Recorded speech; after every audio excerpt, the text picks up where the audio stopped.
mnamuuliziaga mpaka makeup wa Kombolela ndio huyo hapa huyo. The one and only. Sasa wanakuuliziaga sana kwamba bwana tunamtaka huyo. Ndio mimi hapa makeup hapa Mr. Kiposongo. Unaweza ukamcheki kwenye TikTok yake anatumika Kiposongo kama Kiposongo official. Kiposongo official.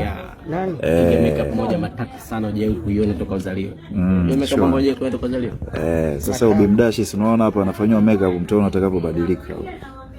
Wewe si mke wangu Bimdashi nini? Sawa mke wangu. Nakupa talaka 3. Nisamee kwa hilo bwana. Katika 1 na 2. Mipango yetu ile ya asubuhi. Kabisa huyo ndo mpambaji maarufu. Ndio. Watu wanabadilika kupitia Kiposongo. Yaani mimi napenda kumkatiza jina ndio Kipo. Sio ilikuwa pana kama hivi. Sio imekuwa pana kama mfuniko ndio hafa tu sura kidogo inakuwa inajirekebisha.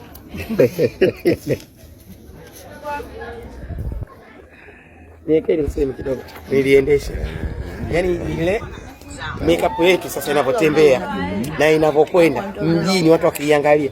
Hata sisi wenye sura kama pana mfuniko wa ndoo anairekebisha ukijana. Kidogo inakaa sawa. Wewe tazame tu hapa. Alafu nipe dakika 10.